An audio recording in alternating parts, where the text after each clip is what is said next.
नैना शहर की रहने वाली एक पढ़ी लिखी मॉडर्न सोच रखने वाली लड़की थी। उसका बचपन भीड़ भाड़ वाले शहर की चकाचौंध और तेज रफ्तार जिंदगी में बीता था। लेकिन शादी के बाद जब वह अपने पति विजय के साथ इस दूर दराज गांव की पुरानी हवेली में आई, तो जैसे उसकी जिंदगी ही ठहर सी गई। ये कैसा ठहरा हुआ माहौल है। ना कोई शोर, ना कोई रौनक। लगता है जैसे समय भी यहाँ चलना भूल गया हो। शुरुआत में नैना ने सोचा कि शायद ये फर्क सिर्फ माहौल का है।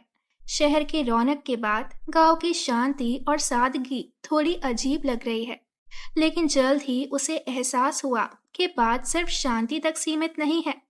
इस हवेली की दीवारों में जैसे कोई गहरा राज कैद था। लेकिन क्या?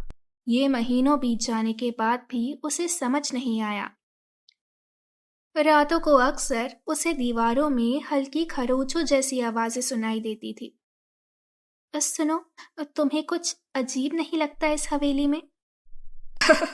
अजीब नहीं तो। ये हवेली मेरे बचपन का हिस्सा रही है। हाँ, थोड़ी पुरानी जरूर है, पर इसमें कुछ नहीं है। शायद मुझे ही ज्यादा सोचने की आदत है। महीने बीतते गए, लेकिन नैना का बेचैन मन शांत नहीं हुआ। हवेली के हर कमरे में उसे कुछ ना कुछ अजीब महसूस होता। एक दिन दोपहर को नैना रसोई में बैठकर सब्जी काट रही थी। बाहर धूप तेज थी, लेकिन हवेली के अंदर हमेशा की तरह हल्की सी ठंडक और सन्नाटा पसरा था। तभी अचानक ठक! नैना चौंकी और पलटी तो देखा कि पीछे रखी पुरानी लकड़ी की अलमारी से कुछ गिरा था। उसने जाकर देखा, एक पुरानी जंग लगी चाबी जमीन पर पड़ी है। ये क्या है? इतनी पुरानी चाबी? शायद किसी बंद कमरे की होगी, या कोई संदूक। उसी वक्त उसकी नजर अलमारी के पीछे एक छोटे अजीब से दरवाजे पर पड़ी। ये दरवाजा, ये तो मैंने पहले कभी नहीं देखा। कई बार इस रसोई में आना हुआ था, पर इस दरवाजे पर कभी ध्यान क्यों नहीं गया। नैना सोच में पड़ गई कि क्या ये चाबी उसी दरवाजे की है। अभी वो दरवाजे की ओर बढ़ ही रही थी कि पीछे से आवाज आई, बहू। नैना ने चौंक कर पीछे देखा तो वहां नीलाबाई खड़ी थी, जो हवेली में बरसों से काम करती आ रही थी। उन्हें देखते ही नैना ने तुरंत चाबी को छिपा लिया। सब ठीक है बहू? कुछ ढूंढ रही थी क्या? नहीं, बस ये अलमारी खुल गई थी, उसी को देख रही थी। नीलाबाई ने एक नजर अलमारी पर डाली, फिर उस छोटे जर्जर से दरवाजे की ओर देखा। उस पल उसकी आंखों में एक डर और चिंता की झलक साफ नजर आ रही थी। लेकिन उसने कुछ कहा नहीं। चुपचाप थाली जमीन पर रखी और बिना पीछे देखे बाहर चली गई। ये देख नैना को इतना तो समझ आ गया था कि ये चाबी उसी दरवाजे की है। उसने कुछ बोला नहीं, लेकिन उसकी नजरें सब कुछ कह गई। ये चाबी उसी दरवाजे की है। चाबी को मुट्ठी में कसते हुए नैना ने ठान लिया, अब वो उस बंद दरवाजे के पीछे का राज जरूर जानेगी। कुछ देर बाद हवेली की रसोई में हलचल थम चुकी थी। सब लोग दोपहर का खाना खाकर अपने अपने कमरे में जा चुके थे। हवेली एक बार फिर शांत हो गई, सिवाय पुराने पंखे की धीमी धू धू के। नैना धीमे कदमों से उठी, अपनी चप्पलें हाथ में ले ली ताकि आवाज ना हो, और चुपचाप उस छोटे दरवाजे की ओर बढ़ गई। अब या कभी नहीं, ये रहस्य आज खत्म होगा। वो दरवाजे के सामने खड़ी हुई। ताले पर अब भी जंग और धूल जमी थी, मानो सालों से किसी ने उसे छुआ तक ना हो। उसने चाबी ताले में डाली और जैसे ही घुमाया, कड़च! ताला खुल गया। दरवाजा चरमराता हुआ धीरे धीरे खुला और अंदर से एक तेज धूल का गुबार निकलकर बाहर फैला। नैना ने अपना मुंह ढक लिया। हे भगवान, ये जगह तो जैसे सदियों से बंद है। मोबाइल की टॉर्च चलाकर उसने दरवाजे के अंदर झांका। वहां एक सकरी सीढ़ी नीचे तहखाने की ओर जा रही थी। पुरानी पत्थर की बनी हुई, दीवारों पर जाले और धूल की मोटी परत। इतनी सड़ी सी महक। ऐसा लगता है जैसे ये कितने सालों से नहीं खुला हो। जब नैना अंदर जाती है तो देखती है कि कमरे के कोने में एक संदूक पड़ा है। नैना झुककर संदूक को खोलती है। ये क्या?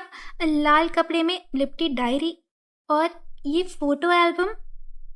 जब वो एल्बम खोलती है तो उसमें उसकी सास सरला देवी की गोद में छोटा सा विजय था।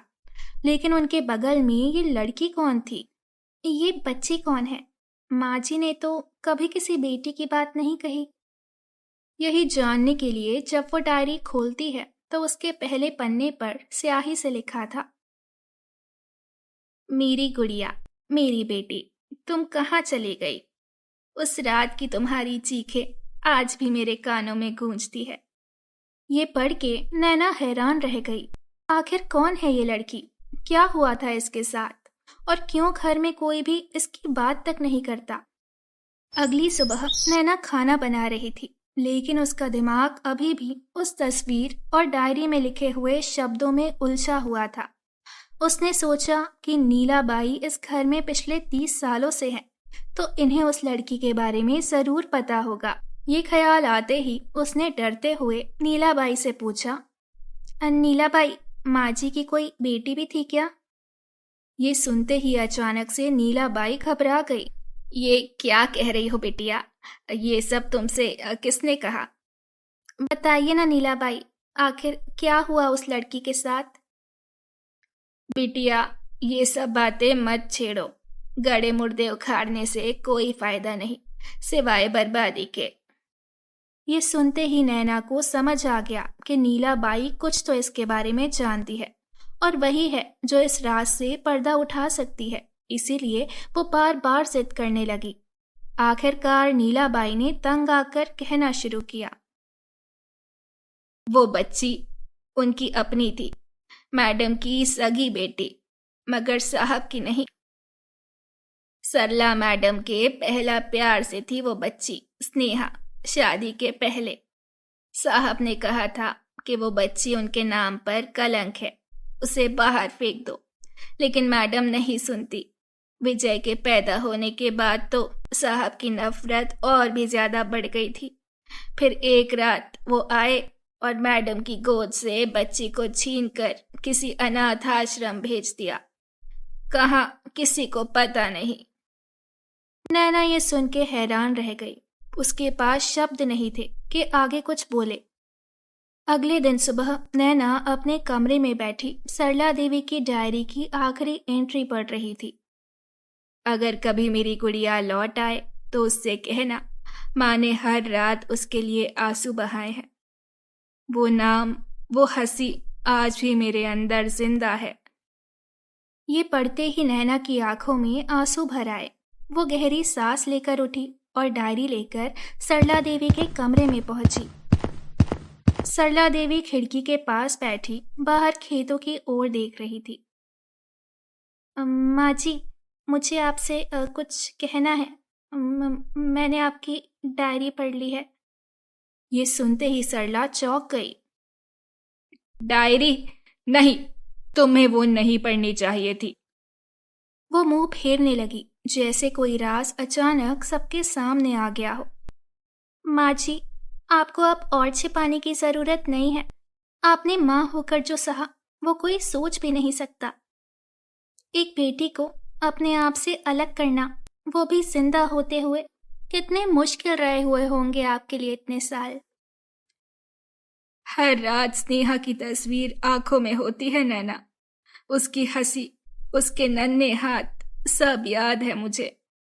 पर उस रात जब वो उसे मुझसे छीन कर ले गए, मैं इतनी लाचार हो गई थी कि अपनी बच्ची को बचा भी नहीं पाई। अच्छा माँ जी, अब आंसू पोंछिए और चलिए मेरे साथ। इस समय कहाँ? बस एक छोटी सी जगह है, कोई काम है बहुत जरूरी, आपको मेरे साथ चलना होगा। सरला थोड़ा झिझकती है, लेकिन नैना की जिद के आगे उसे उठना ही पड़ा। कुछ घंटों बाद उनकी कार एक शहर के किनारे बने शांत से आश्रम के बाहर रुकी, जिसके बोर्ड पर लिखा था सिया फाउंडेशन। सरला बाहर का नाम पढ़कर चौंक गई। हम यहाँ क्यों आए हैं? अरे चलिए तो माँ जी, आपसे कुछ काम है। एक छोटी सी बैठक में सरला और नैना को बैठाया गया। तभी दरवाजा खुला और एक लड़की आई, और जैसे ही उसकी निगाह सरला देवी पर पड़ी, वो अचानक से ठिठक गई। एक क्षण के लिए मानो सब कुछ थम सा गया। फिर लड़की कांपते हुए आगे बढ़ी और बिना कुछ कहे सरला देवी से लिपट कर जोर जोर से रोने लगी। माँ। ये सुनते ही सरला देवी की सांस अटक गई और उनकी आंखों से झरझर आंसू बहने लगे। स्नेहा। लड़की ने हाँ में सिर हिला दिया और फिर दोनों एक दूसरे से लिपट के खूब रोए। जब माँ बेटी का मिलान हो गया तो सरला ने नैना से पूछा, तुम्हें कैसे पता चला कि स्नेहा यहाँ है? एक दिन की बात है माँ जी, मैं आंगन में कपड़े सुखा रही थी। तभी कुछ बच्चे फाउंडेशन से चंदा मांगने आए थे। उनके साथ ये भी थी और इन्होंने अपना नाम स्नेहा बताया था। जब मैं पैसे लेके बाहर आई तो देखा कि ये हवेली को बड़े गौर से देख रही थी, जैसे हर दीवार, हर कोना कोई भूली बिसरी याद हो इनके लिए। सीढ़ियाँ, खिड़कियाँ, दरवाजे, सबको ऐसे देख रही थी जैसे पहले से जानती हूँ। सरला ध्यान से सुनती रही। तभी इन्होंने पूछा, मैडम नहीं है क्या? तो मैंने कहा कि आप मंदिर गई हैं। बस उस वक्त इनके चेहरे पर एक ऐसी उदासी छा गई जैसे ये आपसे मिलने के लिए सालों से इंतजार कर रही थी। ऐसा लग रहा था कि ये सिर्फ डोनेशन के लिए नहीं आई हैं, बल्कि इनकी आंखों में जैसे कोई और मकसद था। थोड़ा रुकती है, फिर धीमे से कहती है, फिर जब मैंने इनके बचपन की तस्वीर देखी तो चेहरा जाना पहचाना लगा। बहुत सोचा और फिर श्रेया का चेहरा याद आया जो डोनेशन के लिए आई थी। मैंने सोचा कि ये इत्तेफाक तो नहीं हो सकता कि दोनों का चेहरा मिलता हो और नाम भी सेम हो। इसीलिए मैंने आज सुबह फाउंडेशन में कॉल किया और इनके बारे में पता किया तो मालूम हुआ कि इसे दयालाल नाम के एक आदमी छोड़ गए, लेकिन ये तो ससुर जी का नाम था। फिर मैं समझ गई कि ये वही है जिसका आप इतने सालों से इंतजार कर रही हैं। ये सुनते ही सरला ने नैना का हाथ पकड़ा और कहा, तुम्हारा कैसे शुक्र अदा करूं, समझ नहीं आ रहा है। तुम्हें पता नहीं तुमने कितना बड़ा काम किया है। मैंने तो उम्मीद ही खो दी थी कि अब कभी अपनी बेटी से मिल पाऊंगी। माँ जी, शायद ये सब ऊपर वाले की ही रजा थी। आपकी ममता, स्नेह की तलाश और मेरी किस्मत तीनों को एक राह पर ला दिया। अब जाके हमारा परिवार पूरा हुआ है। ये सुनते ही सरला ने नैना को गले से लगा लिया। स्नेहा भी आकर दोनों से लिपट गई।